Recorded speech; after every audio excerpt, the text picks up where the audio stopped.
Hi there, folks. Welcome to the program. This, of course, is Stinchfield, the podcast. NIL, do you know what that means? We don't often talk sports on this program, but when sports starts to cross over into politics, I figure, hey, let's give it a shot and let's talk about name, image, likeness in college sports. Millions of dollars are flowing. You know, you have college athletes now making $1, $2, $3 million a year off their name, image, and likeness. Now, I'm not opposed to college athletes making money. There is so much money in college sports that I get it, okay? I do. I absolutely get that there's an opportunity to make money in college sports today. But it's gotten so out of control with the portal that college kids go into this portal. They can be traded, which is basically what it is, free agency for college. Go any place they want, depending on where the money is. It's the Wild West.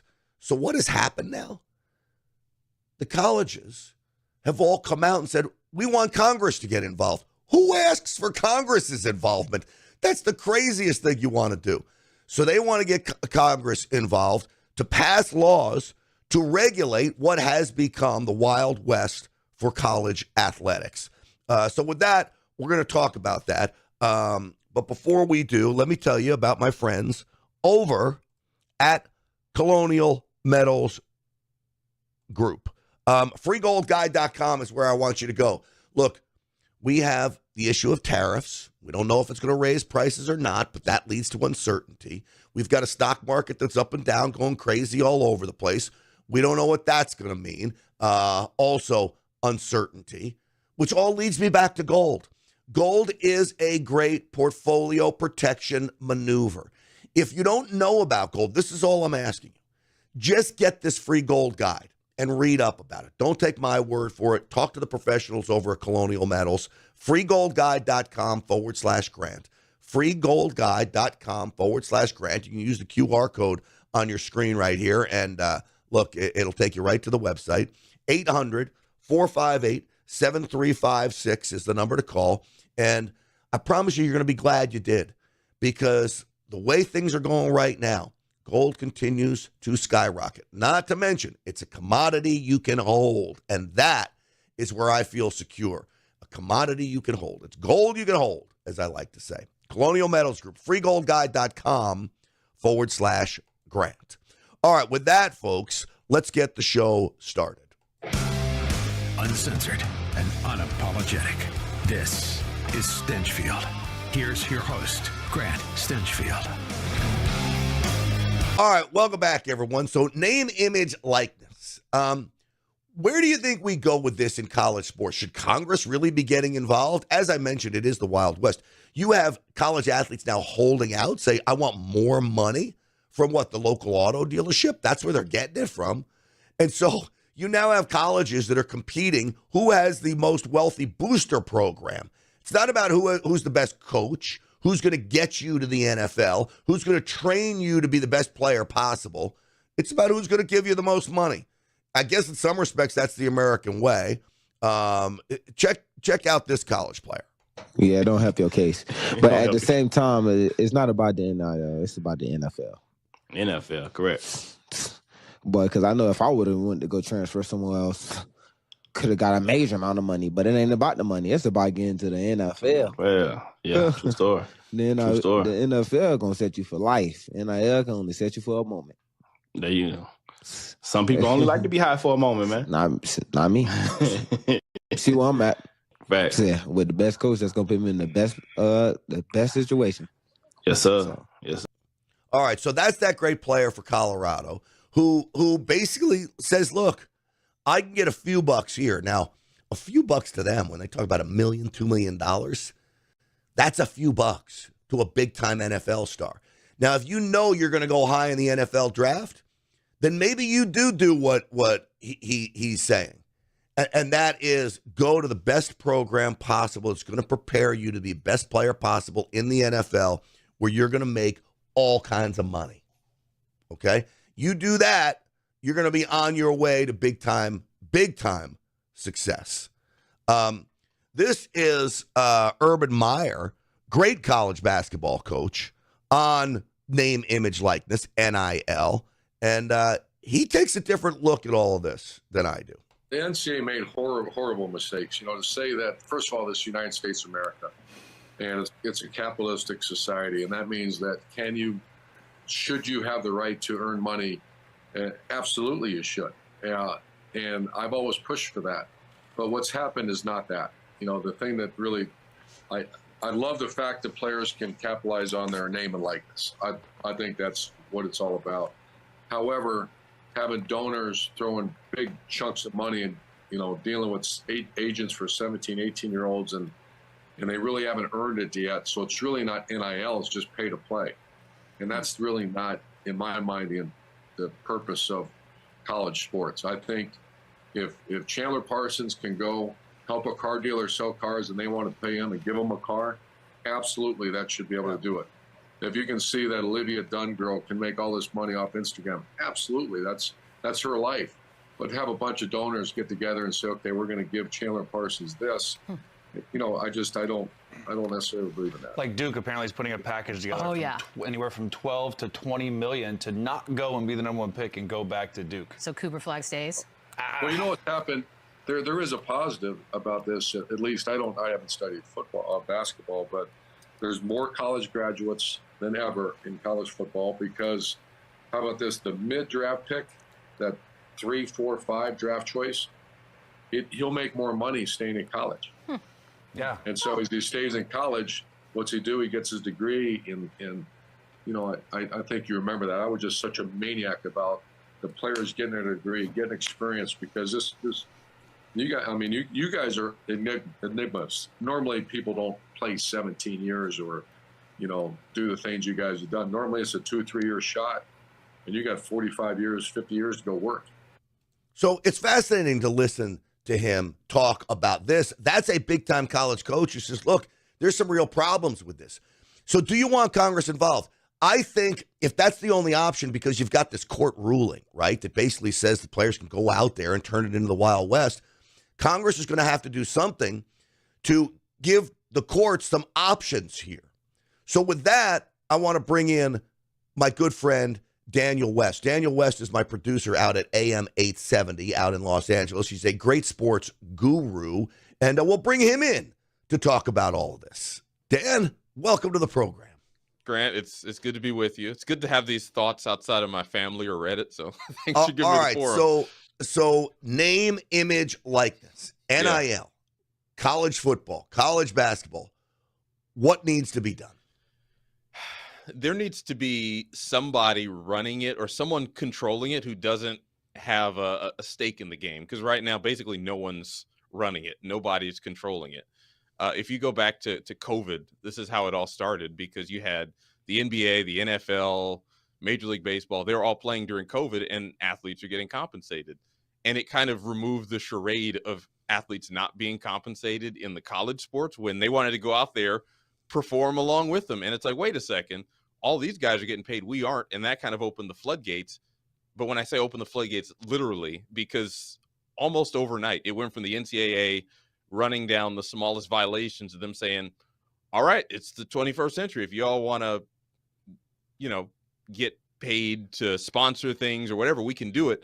And overnight, it happened. And there are currently no rules at all, basically. So when you say no one oversees this, the NCAA doesn't oversee it? There's no governing body to look into how players are getting paid? I mean, not really, because at this point, what they did was essentially just legalize what was happening under the table. That's all the NCAA did. I know you're in the Dallas area, Pony Excess. I remember watching that documentary about SMU and how there were all kind of deals and Eric Dickerson's getting cars and whatever. Essentially, the NCAA just said, we're not going to run around with all these violations of, people got paid or people went to dinner, people got this. We're just removing our hands from it. The boosters can kind of do whatever they want. Players can get all kind of deals, and that's where we are. So there are situations I've heard of where players went to schools, kind of promised that a collection of boosters and sponsors would be lined up for them. That didn't happen, so they leave the school. Or on the other end, you have players who are holding out. Like we just had a holdout situation for the first time in college football, and it's kind of tied into the transfer system, because all of this kind of happened at the same time, where before you had to sit out a year before you were eligible to play if you transferred from one school to the other. They removed that. So now you have a situation where it's free agency basically every offseason or sometimes in season. So I see these college coaches, heads of many of the conferences, are asking Congress to get involved in all of this. Why would they want Congress to get involved? I think because they're looking to some higher source and saying, can someone please help us? Because at the moment, the schools are running a good portion of everything, and the schools have way more power than they had before. I'm here in the LA area, and we had the Pac-12 conference, which is a 100-year-old conference, just dissolve. And basically the reason why is they couldn't find a TV deal. And if you think about it, these conferences are being held together by television contracts. And once those contracts ends, the schools can go wherever they want. So now you have the Big Ten, ironically enough, not named appropriately, with 18 teams. I think the SEC has 16. The ACC, which at the time stood for the Atlantic Coast Conference, has like Cal and Stanford in it. They have 18. So you have all of these schools with all of this power. And if they wanted to leave the NCAA, I mean, what is that? Like 30 plus schools right there. They could form their own tournament. They could form their own league. So I think the coaches and the commissioners are looking and saying there's nobody here who is thinking in the best interest of anyone. And hey, maybe the government. So is it not a point then that whatever school has the biggest booster program or the most generous boosters are going to get the best players because they're the ones who are going to be able to pay the most? Right. That's definitely part of it.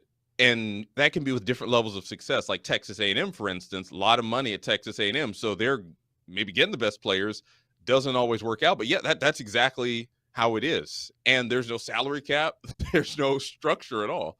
And you have big companies like Nike. Are they getting involved in this game? They are. Nike's an interesting example because I think Nike is someone who kind of under the old model was successful. Phil Knight was an Oregon alum, and he was able to help the program, giving them uniforms and kind of giving them facilities and things that were legal under the NIL umbrella.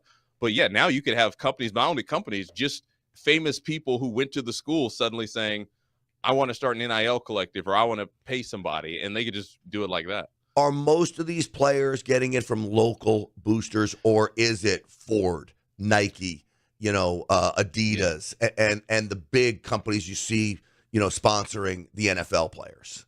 Yeah, I think that when it comes to the individual name, image, and likeness deals, it's going to be more local companies. It's going to be more alumni based, or even they say NIL collectives, which are a bunch of boosters kind of potting money together for the players. But it is a side effect, in some ways a good side effect, that the players are able to work out deals with Nike. You see people in commercials, and even like the NCAA video game is another example of before the video game went away, because you had this kind of absurd notion that even though they're in a video game, even though 7 of the top 10 largest stadiums in the world are college football stadiums, yeah, these guys aren't supposed to get paid. So now you can appear in a video game, and EA Sports can pay all of these athletes to say, yeah, you want to be in the game? We'll give you a copy of the game. We'll give you money, and you can be in the game. So I think those are kind of two separate things, where you can get paid just for being an athlete, but then also locally, someone can come to you and say, yeah, I want you to sign autographs or whatever. But not those contracts aren't always being fulfilled. And you mentioned the video games. This basically all started because of the video games. That's a good point. Yeah. Ed O'Bannon was a UCLA player in the 90s. He was on the 95 championship team. And the story goes, he walks in on his son or someone at a party playing a video game, and there's the 95 UCLA team, and there he is, number 21 or whatever. And he's like, hey, hang on a minute. Yeah. Nobody let me know. And he's number 21 because they didn't have the rights to pay him. And so there you go. And so, yeah, that's kind of how it all started. And then I think COVID was really the catalyst for everyone to kind of say, this is absurd. And also social media, because the sham idea of these athletes can't benefit from their name, image, and likeness. However, if you're just a random college student and a YouTuber, you can make millions off your name, image, and likeness. That whole idea was absurd. I think a guy's YouTube channel got shut down like a kicker because the NCAA said, yo, you can't benefit from advertising. It's like, wait a minute. And that's where it really started to change. Interesting. Yeah, there's so many of these outlets now for people to make money, and it was so strict with the NCAA. I mean, basically, these students were basically barred from almost doing anything. I don't know if anybody disputes that some of these athletes should have made some money. I dispute the fact. I'm not a big fan of them making millions of dollars. I think you go to college for a reason. I think you play college sports for a reason. It's like less than 2% of these players go to the NFL or pro sports. So I get you get them a little money, but it is about getting a free education. The problem is it's gotten out of control. Do you think that it's good for the game, or do you think it's bad for the game? I think that's a good question. I think the way that it's being handled right now is bad for the game. I think that the idea of them getting paid is good because this is one of the largest sports industries in America. Like, you could argue behind the NFL that college football is not only the second most popular sport, but also the second, if not first, most important sport as far as heritage. Like, I'm a bit of a soccer fan, and I think the closest example to what what world soccer has in the U.S. is college sports, because you have the local communities, you have teams with more than 100 years of history. So from that perspective, I think that it is bad because you're kind of losing some of the charm when it's all about money. But I would argue that it's been all about money for a while. And I'm not just talking about, the players kind of being used, but just the idea that these TV contracts are absurd. And the stadiums, I remember looking on Wikipedia, I mentioned it earlier, there's a stadium, I believe it's in North Korea, in India, and then the rest of that list until maybe 11th or 15th, not only were they college football stadiums, I think they were all like in the same division of the Big Ten at one point. So college football is insanely popular, and there's a lot of money to be made in it. But the way that it's been handled is it's a total and complete circus. Like, that's the best way I can put it. It's the Wild West, because within one day it went from NCAA is running around saying that, this is an extreme example, but hey, someone went to a prayer breakfast, and is that a illegal benefit? And then the next day you look up and someone's in a Wingstop commercial. Like, it just happened like that, and there's no oversight. They're promoting a strip club in town, and they're worried about a prayer breakfast. Hey, you never know. Yeah, this is something has to be done. I'm always hesitant. Congress involved. I don't understand why the college conferences can't get involved. But the way the courts have ruled, I understand there probably are going to have to be some federal laws changed in order to comply with the court, or if they want to change what the court has ruled, they're going to have to pass laws to do that. So maybe that's why they need Congress involved in all of this. But Dan West, a.k.a. Dan the Phone Man, I appreciate you spending some time with me. And it's an interesting topic, not one we usually talk about on conservative talk radio and podcasting, but it is an interesting topic. Absolutely. Thanks for having me. It's always fun to share these thoughts outside of just, internet. Absolutely, buddy. Well, thank you for coming on. That's the great Dan West. Dan the Phone Man, as he is known on our AM 870 radio station out in Los Angeles, where we do radio, and he's my producer out there, and he does such a fabulous job. All right. Hey, folks, listen, Patriot Mobile, patriotmobile.com/Grant. I've got a Patriot Mobile phone. It's a fabulous service. Why? Because I can choose from all three networks, which means no matter what city I'm in, there's going to be a network that's going to work for me on the Patriot Mobile system. And you know what? That means they have a performance guarantee like nobody else's business. Plus, they're America's only Christian conservative wireless provider, okay? They believe in the things that we believe in. I talk about a parallel economy all the time. We've got to get on board with the parallel economy, support the companies that support us. Patriot Mobile is doing that. Here's what you do. Go to patriotmobile.com/Grant. Use the promo code GRANT, okay, for a free month service, and they'll give you up to $500 to switch your contract, okay? So you're not going to get hurt on that front. But free month service with the promo code GRANT. Call 972-PATRIOT, 972-PATRIOT, and you tell them that Grant Stinchfield sent you. All right. I want to revisit DOGE here, all right? Department of Government Efficiency. Elon Musk is doing his best to cut the waste, fraud, and abuse out. It seems like he's backing off some of these numbers a little bit of where he wants to be. We were told $1 trillion in waste, fraud, and abuse savings by May 30th. Now they're backing off that number. We're already past a few $100 billion. I think it should be easy to get to that number, but I question where is the pushback coming from? I'm worried that somebody is getting into Elon Musk's ear as he backs off the total number of savings, even though we're seeing staggering numbers that are being found when it comes to waste, fraud, and abuse. One of these areas happens to be federal real estate, all right? Federal buildings that they are leasing from landowners and property owners. Could it be true that the property owners they are leasing from are members of Congress, wives or husbands, family members that have made sweetheart deals with the federal government to lease properties that happen to be nearly empty, by the way? And I mean nearly empty. Like 85% of the buildings are unoccupied, which is a staggering number, that you have that many people that are still working from home, even though they are trying to change this. This is my buddy Tim Burchett from Tennessee calling this out in a recent hearing. And listen to how this plays out. Mr. Hart, do any members of Congress, their spouses, or their immediate family have any property ownership rights to this property or any federal land? Congressman, I don't know the answer to that question off the top of my head. Okay, do spouses of members of Congress own real property and lease it to the federal government? And how would we find that out? Because I think I know what you're going to say. I believe the answer to that question is yes. You do? I do believe that. So you hear what he just said? He believes the answer to that question is yes, that spouses of sitting members of Congress own property they lease back to the federal government. Now, Congressman Burchett is interviewing the CEO of a group called Open the Books. If you watch the Real America's Voice show, you see I have Open the Books on all the time. That gentleman used to work for Tom Coburn. The Senator Tom Coburn was the original Doge team. He used to do a pork book every year, and it was all the waste and abuse that was going on in government, and everybody just laughed at it. Now, finally, we're doing something about it. But what about this question? Because I'm not going to say in every instance that it's nefarious.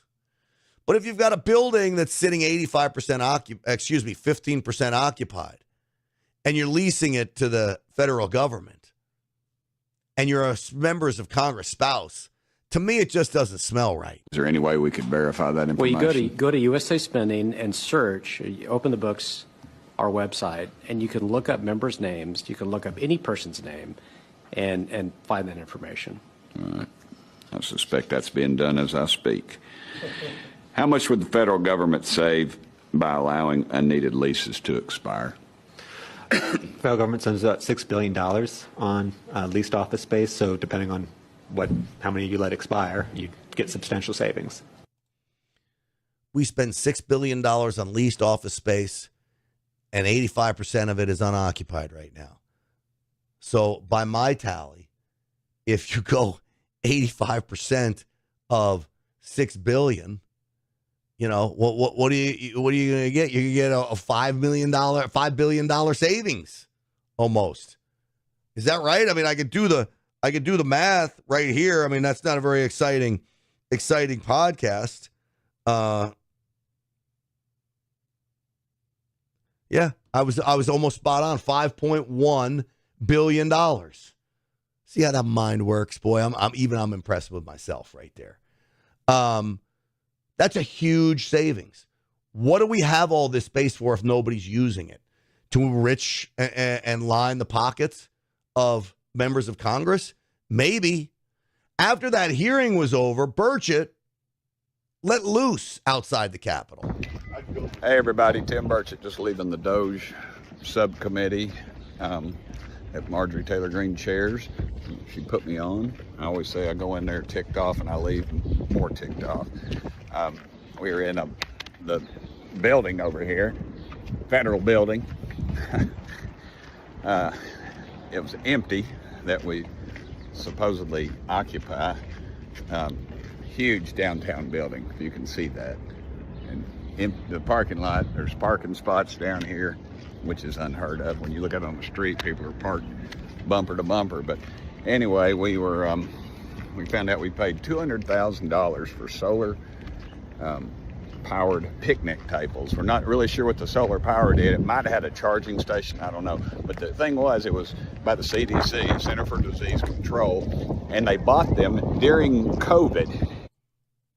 Wait a second. $200,000 for solar powered picnic tables that they bought during COVID when everyone was home and nobody's going to use the picnic tables. Now, I understand you want people eating outside during COVID, but they didn't even want us social distancing outside. They wanted us not even to see anybody during COVID, the CDC. What are they buying picnic tables for $200,000 for, much less solar-powered ones? If you can imagine that, when they're telling everybody else to social distance, rules for thee and not for me kind of thing. And then we were sitting in chairs in there, if you can believe this. It cost $2,700. Cost $1,600.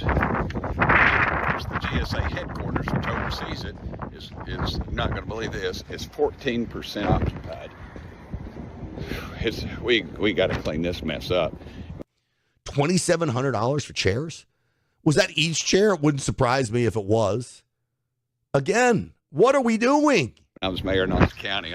We got rid of a lot of vacant property that we didn't need, and we sold it. And guess what? It went back on the tax rolls, and that's exactly what needs to happen. You can imagine this multiplied all over our great country. It's in the billions of dollars, and we need to get it back on the tax rolls and pay down our debt. Dadgummit. Anyway, thank y'all for sending me here. Dadgummit, I love that guy. From Tennessee, he's a great Republican, he's a great conservative, and he's fighting for us up there. So that's one building in Washington, D.C. Do you know how many federal buildings? We have hundreds across the country, if not thousands. Hundreds. And most of them are empty. The EPA, I saw a video. There's nobody at their desks. It's like a museum to what government used to be, but nobody's there. Old flowers that have died because they haven't been watered. All of it is a disaster. So inside one of these Doge hearings, Jasmine Crockett got the microphone.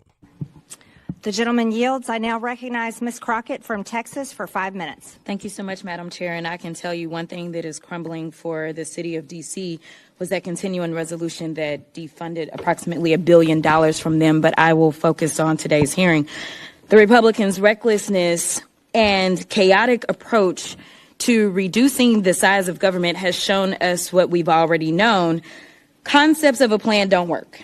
This is the committee's fourth hearing, and still no one from the so-called Department of Government Efficiency has testified before this committee about their plans to break the federal government, because as it turns out, breaking the federal government doesn't just hurt people you don't like. It's not just going to be Democrats who miss out on Medicaid, Medicare, and Social Security, or only Democratic veterans who will miss out on their VA benefits.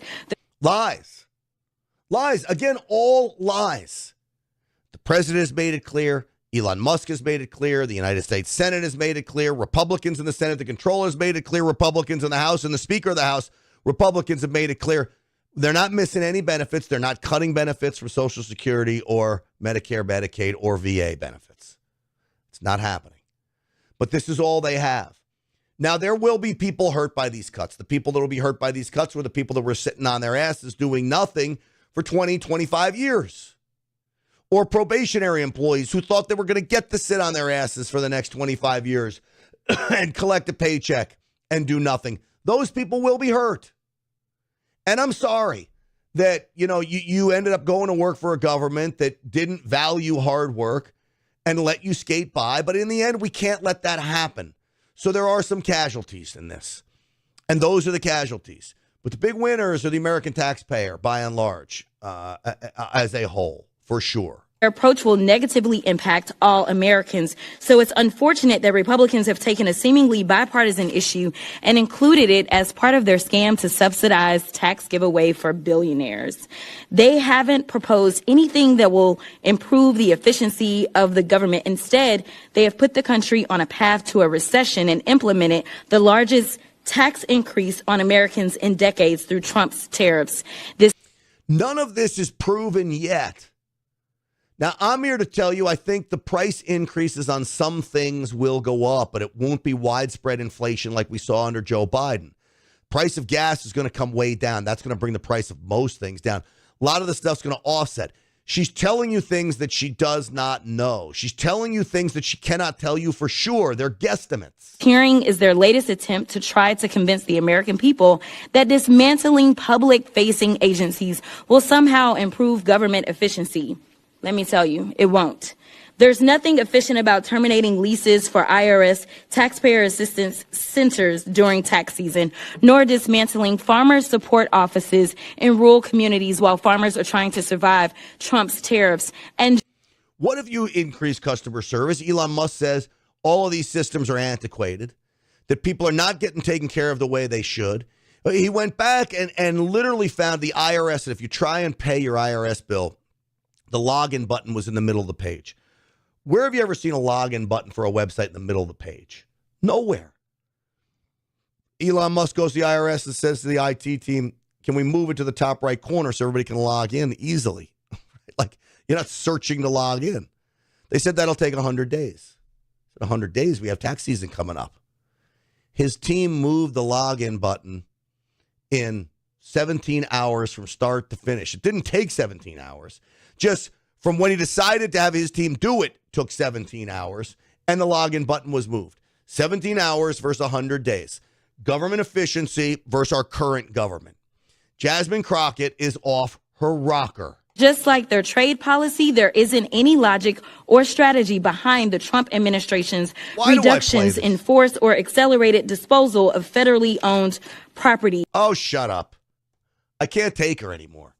She doesn't get a say, but I had to combat what she was telling the American people because a lot of the mainstream media played this clip of her.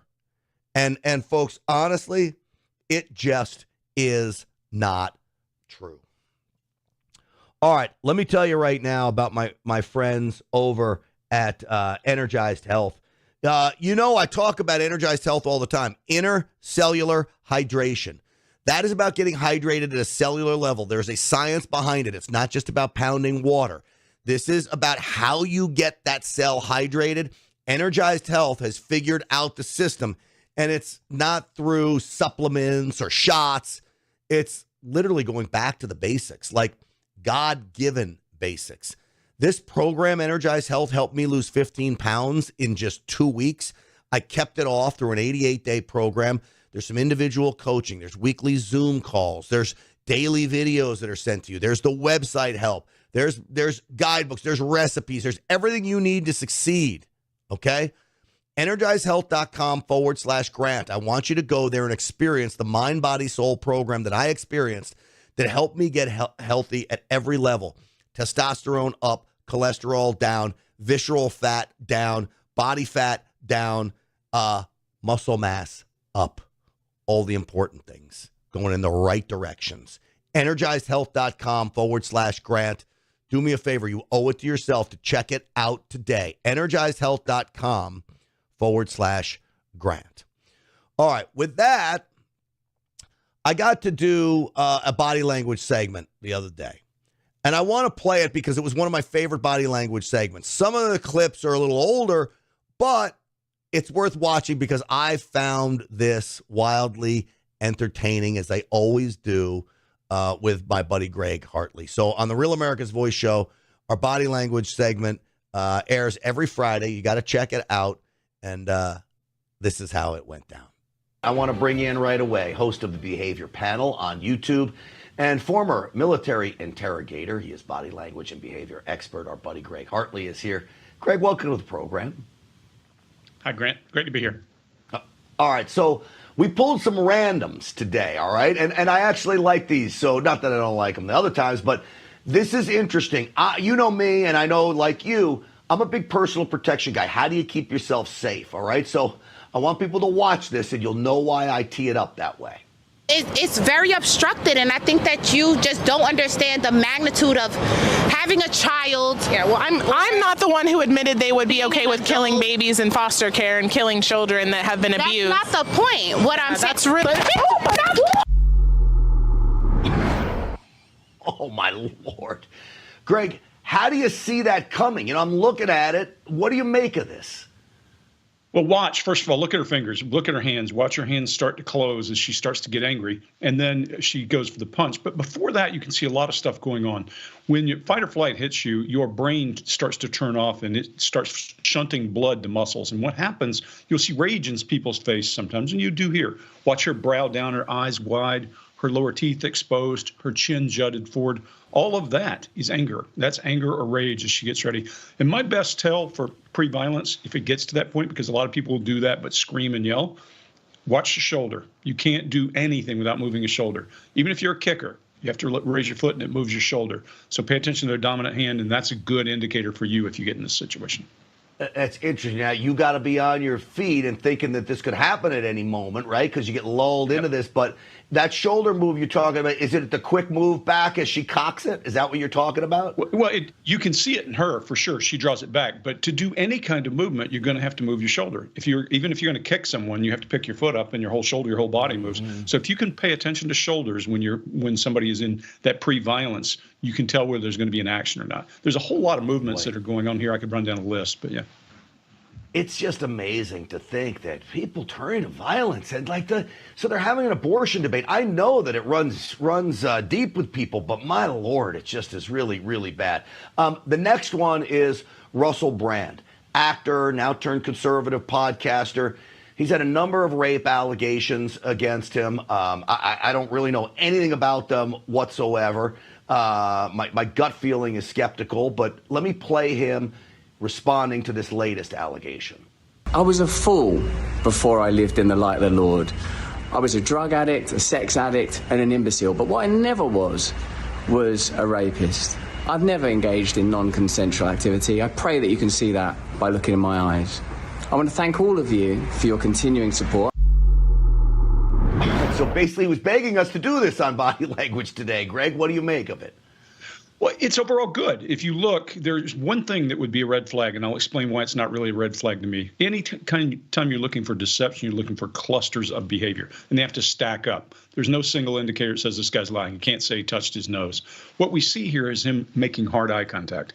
And most people think when you evade eye contact, it means you're lying. What we know with most people is that they make hard eye contact when they're being deceptive. But they also do other things at the same time. He's illustrating what he's saying with his hands, and he's punctuating at exactly the same time his words are hitting.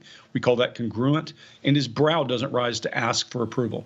So he looks believable, even with that red flag. So which would be the red flag then? Which is it? Hard eye contact. Hard eye contact. Good question too, Grant, because the problem is because Americans think you have to make hard eye contact or you're lying. You'd be stupid not to in a video like this. So I just brush that aside. It's interesting you raise that because I will go back and watch this show by podcast.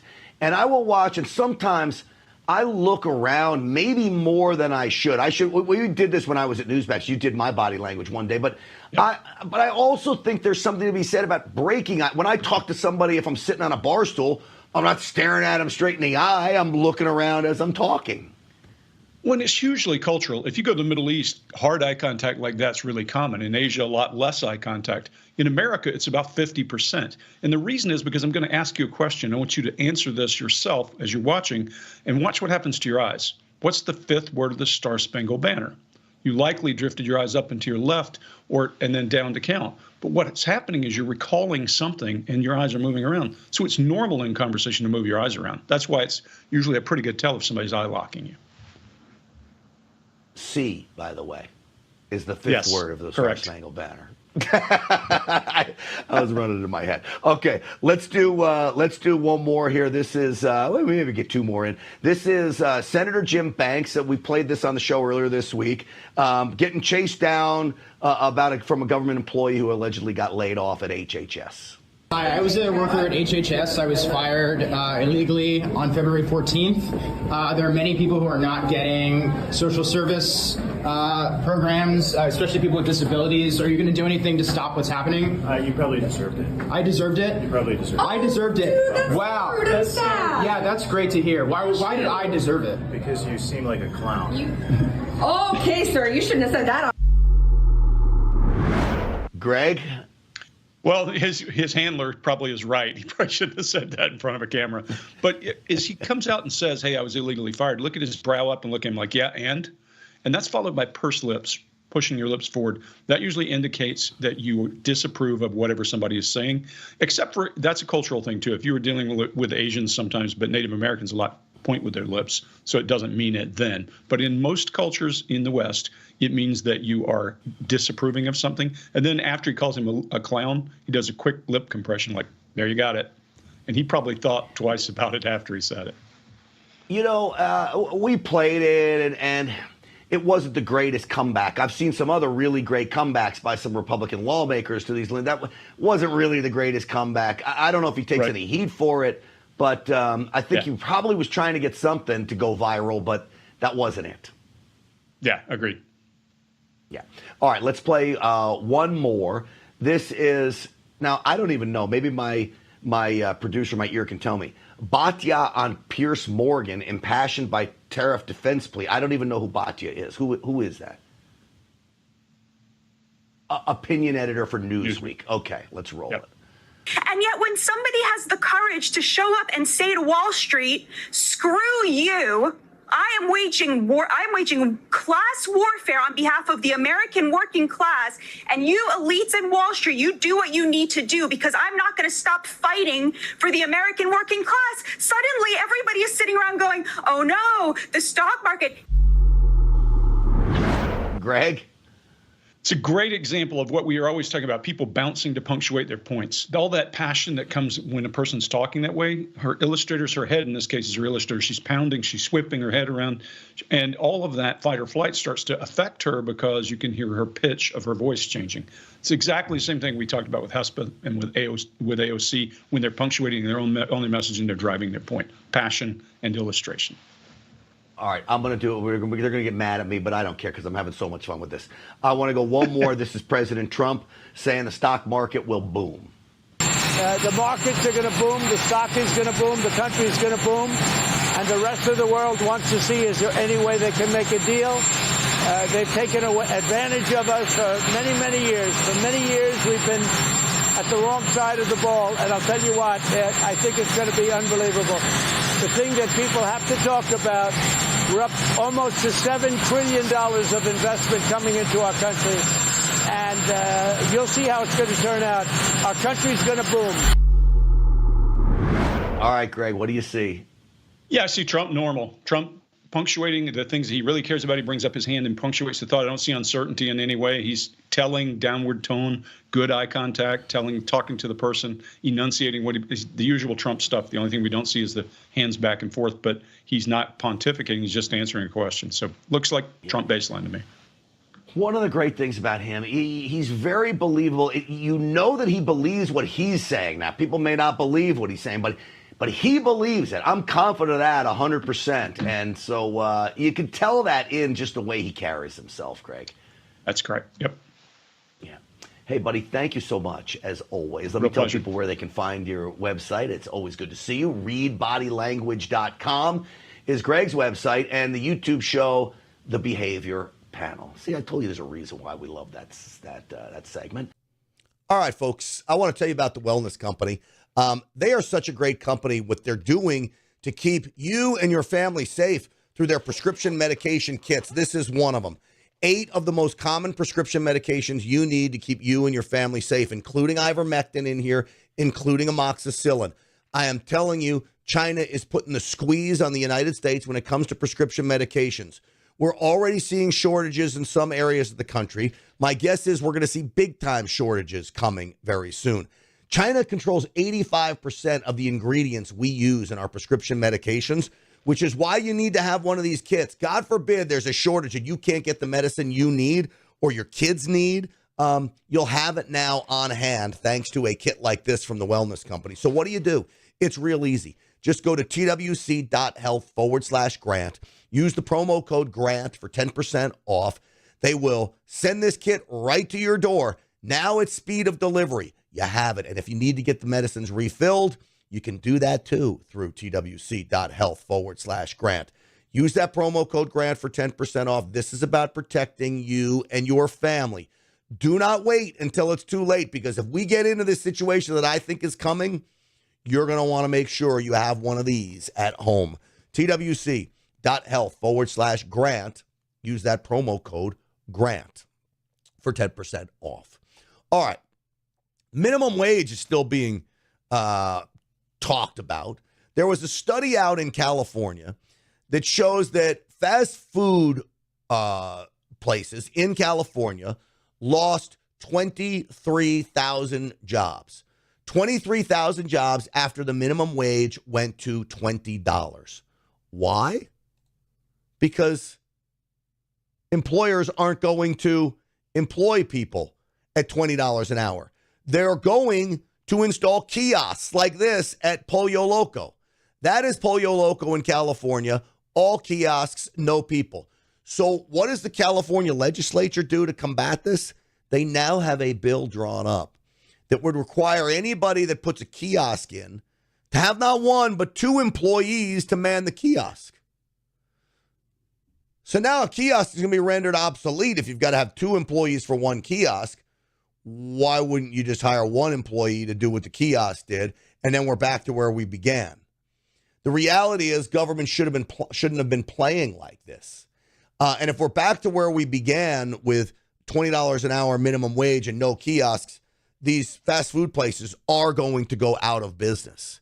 Yet that's not stopping members of Congress from coming out and talking about raising the national minimum wage. Today, we are here to say loudly with one voice, Americans deserve a raise. For 15 years, corporations have gotten bigger, billionaires have gotten richer, and working Americans have gotten screwed. For 15 years, the rent has gone up, the grocery bill has gone up, the utility bill has gone up, but billionaires and their right-wing politicians have kept the minimum wage exactly the same. What do you think happened to the workers that were replaced by these kiosks? The owners of the fast food chain are finding a way to survive, and I hope they're making money. God bless them if they are. The workers that once manned the spots where the kiosks are out of work thanks to Democrat policies. Democrat policies kill the American worker, and America is finally waking up to that fact. This congressman, Democrat, isn't waking up to this fact. He wants to do more damage to the American worker. So it is time to pass the Raise the Wage Act so that working Americans can work to support their families, not to help a billionaire buy his fourth jet. It is time to pass the Raise the Wage Act so that if you work a full-time job, you don't have to live in poverty. Outside of Washington, this is a common sense issue. It's a common sense issue, all right. It's a common sense issue for me. Don't get in the way of employers and workers. Let them figure out the best deals possible. The free markets will take care of everything. And I mean this from the bottom of my heart, folks. If I was to go to McDonald's right now and they gave me a job sweeping floors or on fries, I promise you by the end of the week, I would be the manager of that McDonald's. I would work so hard at doing what I'm doing. I would try to treat that McDonald's as if it's my own. That alone will put me 10 steps above everybody else. But I'm going to use my smarts, and I'm going to use my hustle, and I'm going to be friendly to customers. That owner's not going to want to lose me. I'll be the manager. If you're working at minimum wage, there's a problem with the way you are working. That is an entry-level wage. It was designed for high school kids to get into the marketplace or new workers so they can learn a skill. It was not meant as a livable wage. If you are continuing to work at minimum wage, you are the problem. Smile more. The number one way you can get ahead in life is simply by smiling. I know that sounds crazy coming from me. I don't always smile, but I like to have some fun sometimes. But you smile at work, you smile at customers, they will put you ahead. You don't need a government to raise a law to force business owners to pay you more. Because in the end, the business owners are going to figure out ways to get around that law so they can stay in business. And if they can't get around it, they'll go out of business and go someplace else. And that, folks, is what is happening in California. The sad reality, that's what's happening in California today. So, folks, that's going to do it for us. I so appreciate you watching today. Hope you all had a fabulous Easter holiday. Stinchfield's Army rolls. Thanks to all of you. Don't forget, though, folks, my website, GrantStinchfield.com, all the links to the social media outlets. Please like, subscribe everywhere possible, including on the Rumble channel. It helps me. Stinchfield's Army rolls. Again, I hope you had a great Easter. We'll see you on the Real America's Voice show tonight at 7 p.m. Eastern Time.